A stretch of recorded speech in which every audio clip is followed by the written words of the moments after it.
Olá, pessoal! Hoje eu quero conversar um pouquinho com vocês para explicar como que você pode acalmar e se conectar com o seu filho, principalmente no momento de explosão, no momento de birra, no momento de raiva, de fúria.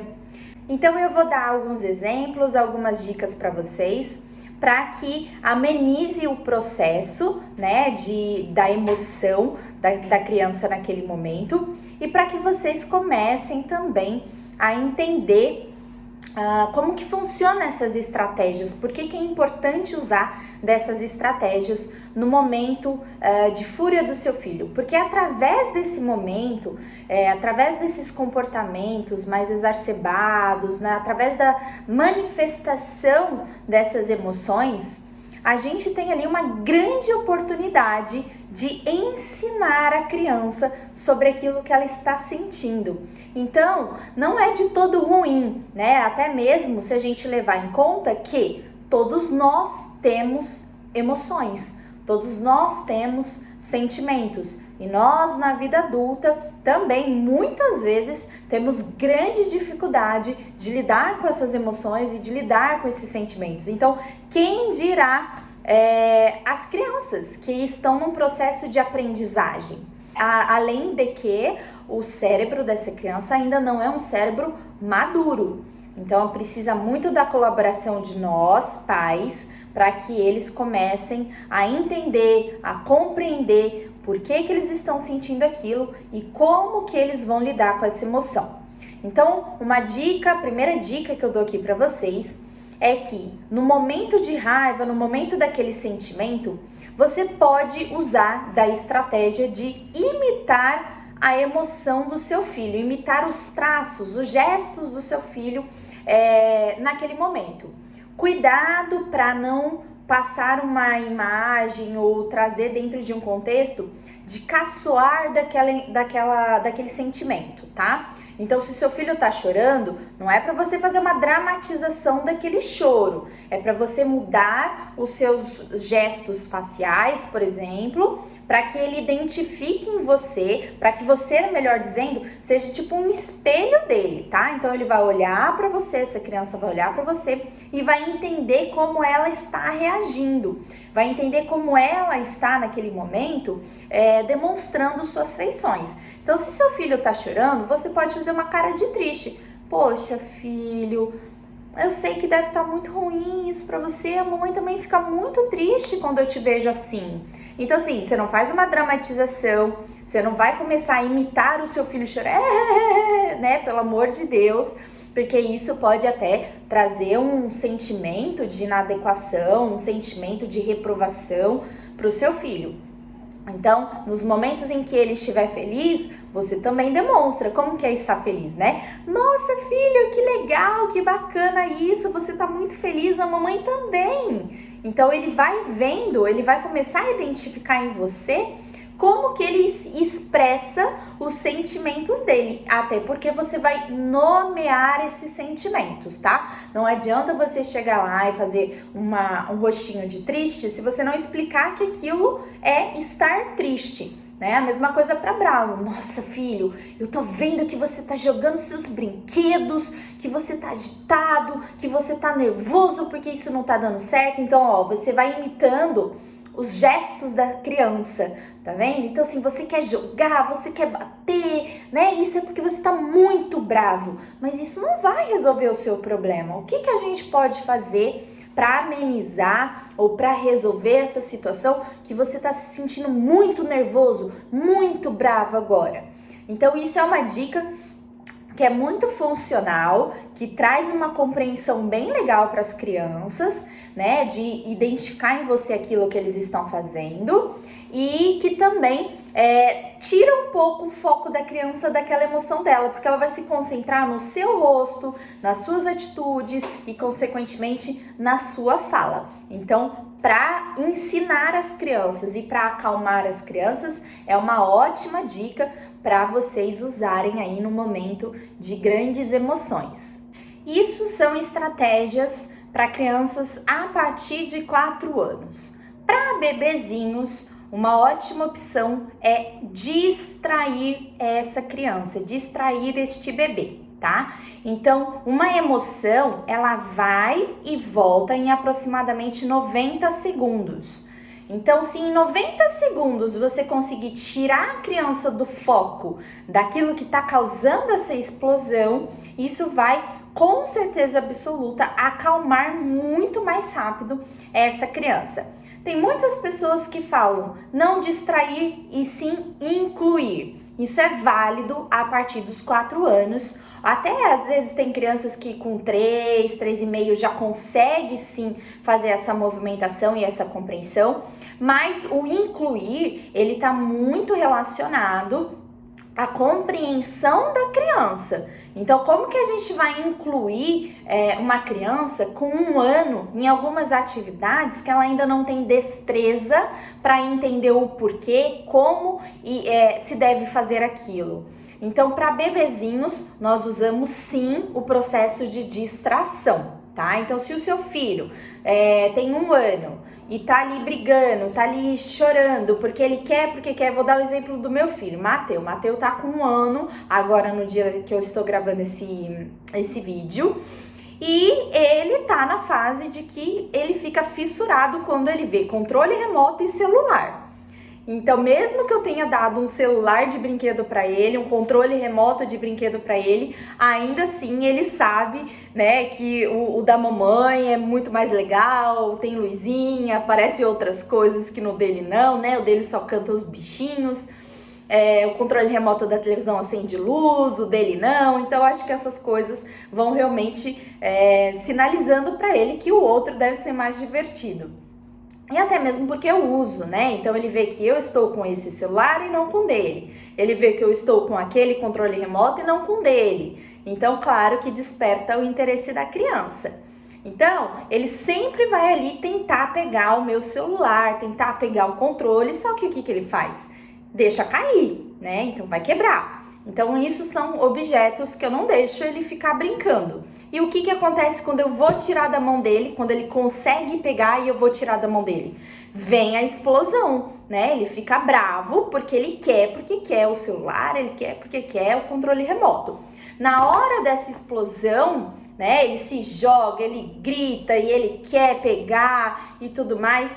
Eu já tiro imediatamente ele daquele local, né? Que geralmente é a sala. Eu já tiro ele, já levo ele lá pra fora, já começo a mostrar os bichinhos, já começo a jogar a bola e falar, olha filho, não sei lá. Em questão de 5, 10 segundos, já saiu do foco do celular, já saiu do foco do controle remoto, já se recuperou e eu deixo ele ficar ali mais ou menos por até mesmo 1 minuto, 2 minutos, eu deixo ele ficar ali um tempinho para realmente acalmar o máximo possível das emoções dele. Mesmo que eu já perceba que ele distraiu, mesmo que eu saiba que ele já tirou o foco daquilo que estava causando a emoção dele. Mas eu ainda deixo ele se acalmar o máximo possível para voltar com ele para a sala.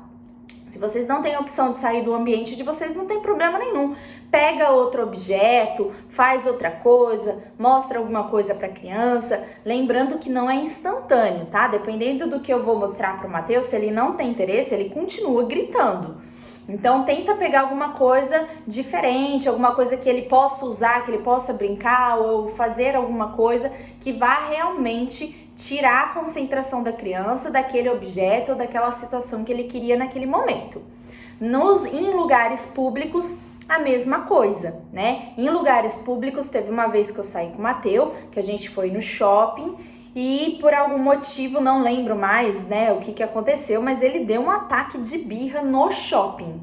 E eu não sei se ele viu alguma coisa numa loja, ele queria, ou ele queria ficar brincando, ou ele queria entrar, não me recordo mesmo. Mas o que eu não esqueço é do ataque de birra que ele deu dentro dessa loja. Ah, lembrei.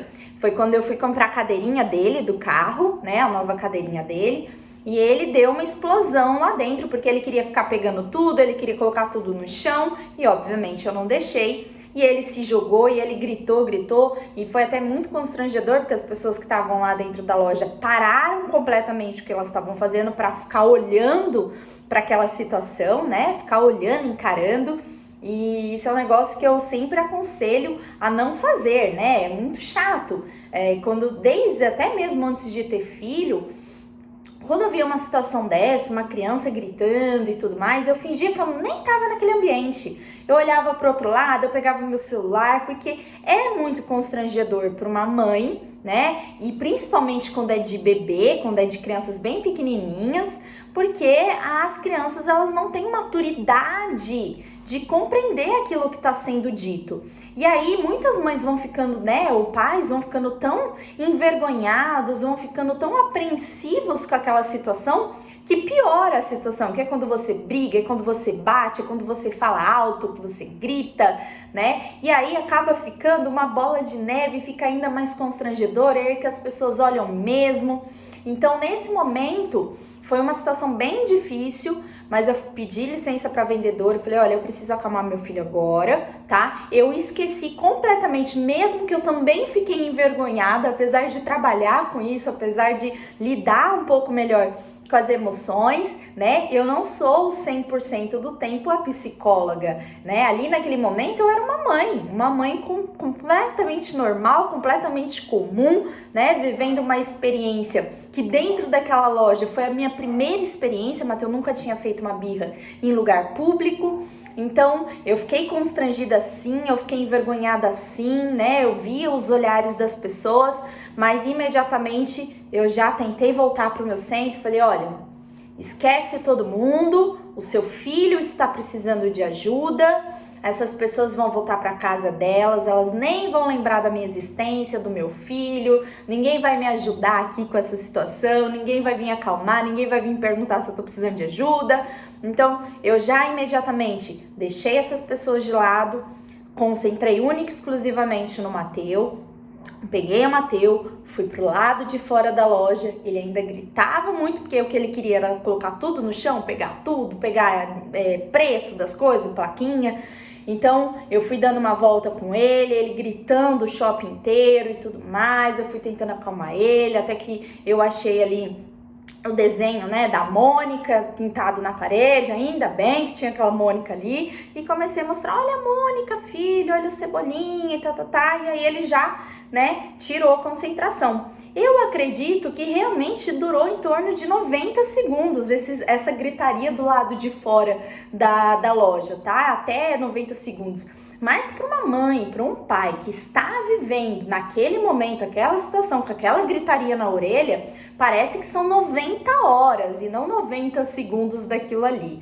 Então, eu consegui distrair ele, voltei para dentro da loja, quando ele já estava calmo, dei uma voltinha ali do lado de fora com ele, brinquei um pouquinho com ele e tudo mais, voltei para dentro da loja, falei, olha, eu vou levar essa cadeirinha. Fui lá, paguei e já imediatamente saí da loja, porque eu sabia que a qualquer momento ele poderia ver a placa de novo, ver alguma coisa de novo e ativar o processo de explosão dele de novo naquele momento. Claro que eu entendi também que eu estava num horário completamente inapropriado. O funcionamento do meu filho deu aproximadamente 18 horas, 6 horas da tarde, ele já começa a entrar na própria rotina de sono dele, tá? Na rotina do sono noturno. Então, às 6 horas ele já vai desacelerando, às 6 horas ele já vai começando um processo de ficar mais manhoso todos os dias. Isso é o processo dele. Então, eu estava na loja exatamente 6h30 da tarde, então também, né, da noite. Então também foi um erro meu ali naquele momento, né? Um erro assim, foi uma situação, uma ocasião em que era o que eu podia fazer naquele dia, era o horário que eu podia e eu arrisquei. Mas hoje eu não faria mais isso, né? Se eu tiver outra opção, eu não vou fazer isso, porque realmente é um horário de sensibilidade para o meu filho. É um horário em que ele já quer acalmar e que ele não quer ter estímulos. Às 7 horas ele senta para fazer a jantinha dele, às 7h30 ele entra no banho dele, às 8 horas ele vai para a cama. Então, ali estava um ambiente de muito estímulo, muitas pessoas, muitas luzes, né? Ali a gente escolhendo a cadeirinha. Então, assim, tava desagradando demais ele, tava totalmente fora da rotina dele. Mesmo que às 7 horas eu já estivesse em casa, né, para dar a janta dele, não interferir drasticamente nisso, mas faz parte do ritual dele, faz parte da rotina dele, né? Então, ele estranhou. Então, essas questões para a gente ir também observando qual é o funcionamento dos nossos filhos, em quais momentos eles estão propensos a ter menos estímulos. A rotina do Mateus nunca foi imposta por mim. Desde o primeiro momento, desde que eu cheguei com ele da maternidade, eu sempre analisei o funcionamento do Mateus. Eu deixo ele ditar os momentos em que ele sente fome, os momentos em que ele sente sono, e com isso eu vou deixando a rotina dele organizada. Então ele segue uma rotina? Sim, ele segue uma rotina, mas eu nunca impus essa rotina. Olha, às 8 horas você toma café, às 10 horas você toma o lanche da manhã. Não, eu sempre deixei com que meu filho sinalizasse, e eles sinalizam. Tá? Então, até mesmo todas as mudanças, porque quando eles são bem novinhos, eles fazem muito mais sonecas. E conforme eles vão amadurecendo, eles vão fazendo menos sonecas. Então, até mesmo nesses processos de transição, eu deixei o Mateus livre para ditar, né? Agora, como que tá funcionando o corpo dele, como que tá funcionando as necessidades dele. Então eu sempre vou observando, e assim, no começo o Mateus dormia 10 e meia da noite, até, sei lá, uns 6 meses, 7 meses, era o horário dele, ele não tinha sono de jeito nenhum antes. O horário dele embalar o soninho dele era 9 e meia, 10 horas, às vezes até 10 e meia da noite. Eu não forçava, mesmo sabendo que a melatonina, né, mesmo sabendo que poderia até ser bem mais saudável se ele dormisse mais cedo, mas eu achava que era um processo muito estressante para ele, porque eu já tentei colocar ele para dormir, já tinha tentado colocar ele para dormir mais cedo, e era muito estressante, e nessas vezes que eu forçava ele a dormir mais cedo, às vezes dava um efeito rebote e ele ia dormir meia-noite, né, de tão estressado que ele ficava. Então, conforme foi passando o tempo, ele foi ditando, né? Ele foi mostrando quais eram as necessidades dele, e hoje a rotina dele é essa: 6 horas ele automaticamente diminui, né, os estímulos, a velocidade dele, às 7 horas ele come, às 7 e meia toma banho, às 8 horas ele já tá assim pedindo berço mesmo, pedindo para ir dormir.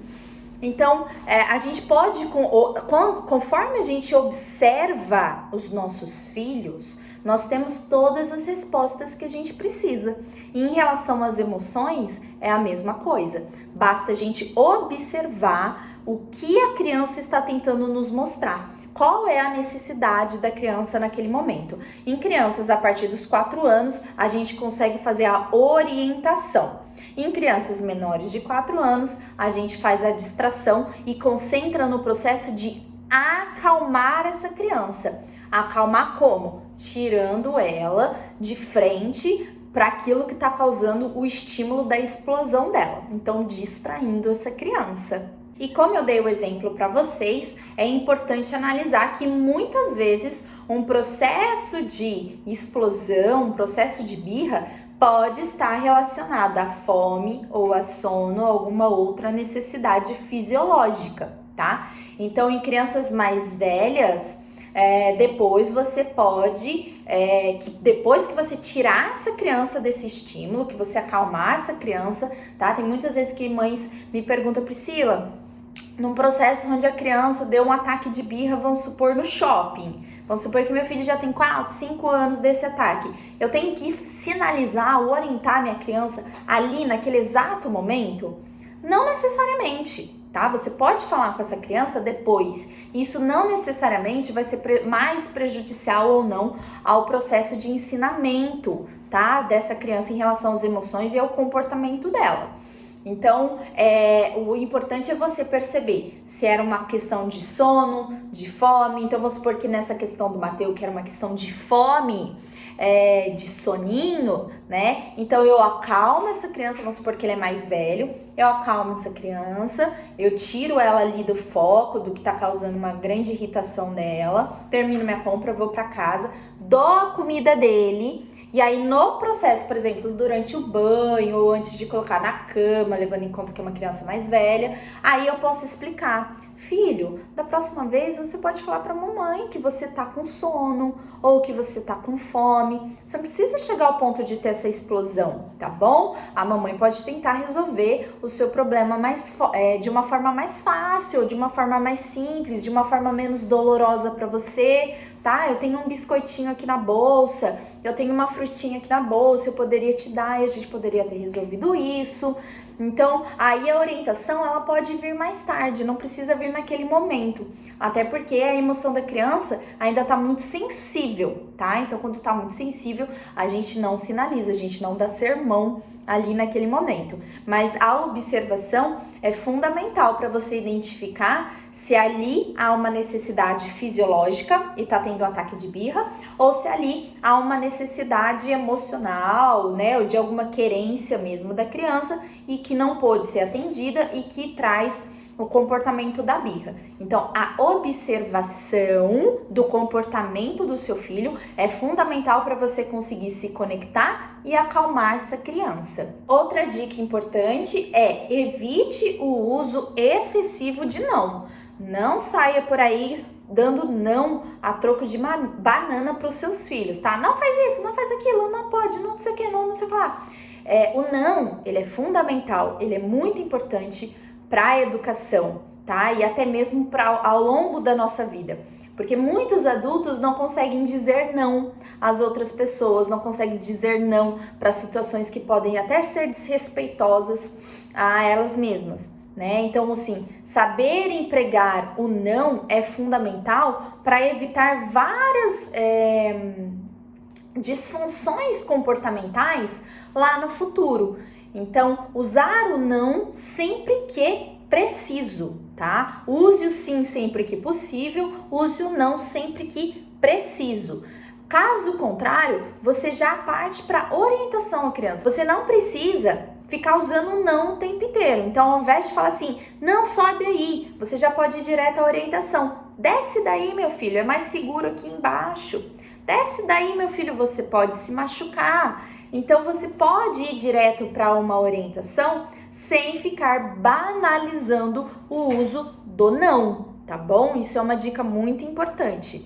E por último, naquelas crianças que elas estão jogando, que elas estão mordendo, que elas estão batendo, você pode usar da estratégia de segurar, tá, os bracinhos dessa criança sem machucar, sem apertar, sem nada. Mas você pode conter, você deve, melhor dizendo, conter essa criança. Então segura as mãozinhas, segura os bracinhos, né? Afasta essa criança que tá tentando morder, coloca ela assim, segura nos bracinhos, tá? Mas coloca ela mais distante até essa emoção dela cessar, até essa emoção dela parar, para que você consiga fazer ali uma orientação, se for uma criança mais velha, e no caso de um bebê, né, de até 3 anos, até 4 aninhos ali, se tiver tendo esse comportamento, a partir dos 3, esse comportamento de bater e de morder, já dá pra gente sinalizar bastante, tá? Já dá pra eles começarem a ter uma compreensão bem maior aí do que se fazer. Mas em caso de bebês que estão fazendo isso, você tira o objeto da mão, você segura as mãozinhas, você pode até mudar, né, a sua expressão facial. Então, assim, você pode usar o não, tá? E falar não, assim não. Então, você muda suas expressões, não precisa gritar, não precisa bater, ele precisa entender que aquele comportamento não está adequado, tá? E entender de preferência vendo um comportamento adequado. Então, mostrar para o seu filho que ele não está se comportando adequadamente, gritando, xingando, batendo, é trocar 6 por meia dúzia, né? E é bem pior, né? Porque você é o exemplo, você é o orientador, você é o educador, né? Então, assim, a gente quer que os nossos filhos cresçam da melhor forma possível, com um emocional completamente estável, porque tem muitas pessoas que usam, né? Eu apanhei a minha vida inteira e nunca morri, né? Então, assim, sim, nunca morreu, mas quais são os danos emocionais que isso causaram em você? Você pode até não ter, o que eu duvido, tá? Porque todos os pacientes que eu atendo, adultos, sempre trazem alguma questão em relação aos pais, tá? E nesses pais que tiveram uma relação muito mais severa com eles, então traz sim danos emocionais a essas pessoas. Então, quais foram os ensinamentos que você teve a respeito dos seus sentimentos, das suas emoções? Você aprendeu a ter uma inteligência emocional? Você aprendeu a lidar com as suas emoções? Você aprendeu a controlar as suas emoções diante de situações difíceis na sua vida? Provavelmente não, tá? Porque as suas emoções foram sim reprimidas, banalizadas, negligenciadas. Toda vez que você tinha um comportamento inadequado, aquilo gerava nos seus pais uma fúria, uma ira, né? E você era repreendido ferozmente com grito, com xingo, com palmadas. Então isso é uma educação emocional pra gente, de que aquilo é feio, sentir aquilo é feio. Então, uma coisa que eu sempre gosto de falar é: todo sentimento, toda emoção é aceitável, mas não são aceitáveis todos os comportamentos. E é isso que a gente vai ensinar aos nossos filhos. É essa a proposta aqui, de ensinar sobre inteligência emocional, educação emocional para os pais, para os filhos, para que entendam que mesmo que a gente não controle as nossas emoções, nós podemos controlar os nossos comportamentos. Espero que vocês tenham gostado da aula de hoje e que isso contribua muito na criação dos seus filhos. Um grande beijo e até o próximo vídeo!